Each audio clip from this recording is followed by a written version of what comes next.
રાજનીતિના રણ મેદાનમાં ઉતર્યા અને પહેલા જ ગાય વિજય। વાત કરી રહી છું એક એવા અભિનેતાની જેને સાઉથ ફિલ્મ ઇન્ડસ્ટ્રીમાં એક નાનકડા રોલથી લઈને લીડ રોલ સુધી કામ કર્યું અને તેમના સંઘર્ષોએ તેમને સુપરસ્ટાર બનાવી દીધા અને હવે રાજકારણમાં ચમકતો સિતારો, જેને પોતાની ફિલ્મ્સ દ્વારા ન માત્ર મનોરંજન આપ્યું પરંતુ સામાજિક સંદેશ પણ આપ્યો। આ છે જોસેફ વિજય ચંદ્રશેખર।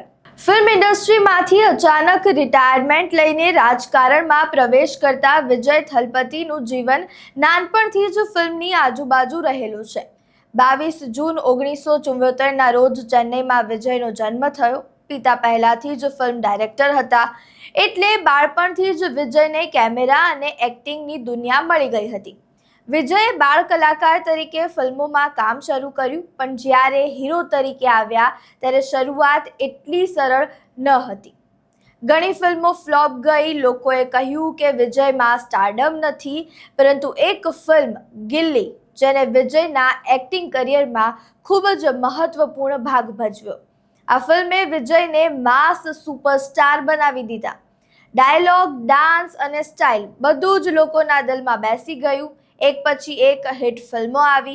દરેક ફિલ્મ સાથે વિજયની લોકપ્રિયતા વધતી જોવા મળી અને વિજય નામ એક બ્રાન્ડ બની ગયું। વિજયને વિજય થલપતિ નામથી પણ વધુ કામના મળી છે। વિજયને થલપતિ નામ તેમના ફેન્સ દ્વારા આપવામાં આવ્યું છે, જેનો અર્થ થાય છે લીડર। ફેન્સ કહે છે કે વિજય તેમના માટે માત્ર એક્ટર નથી, પરંતુ તેમના લીડર છે।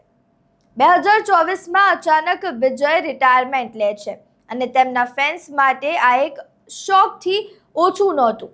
રિટાયરમેન્ટ બાદ તેમણે રાજકારણમાં પ્રવેશ કર્યો અને ટીવીકે એટલે કે તામિલગા વેટ્રી કઝગમ નામની પાર્ટીની શરૂઆત કરી, જેનો અર્થ થાય છે તમિલનાડુના લોકોના વિજયની પાર્ટી।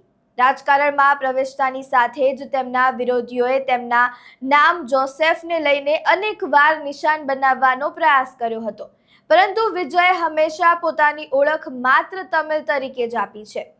આ દરમિયાન તેમને રાજકીય રીતે ઘણા ઉતાર ચઢાવ જોયા, પરંતુ લોકોની ચાહના એટલી હતી કે જ્યાં જતા ત્યાં હજારોની સંખ્યામાં લોકો ભેગા થઈ જતા અને આખરે માત્ર 2 વર્ષમાં જ તમિલનાડુમાં વિજય રાજનીતિનો સૌથી ચર્ચિત ચહેરો બની ગયો। અને આખરે આવે છે 4 મે 2026નો દિવસ, એટલે કે આજે।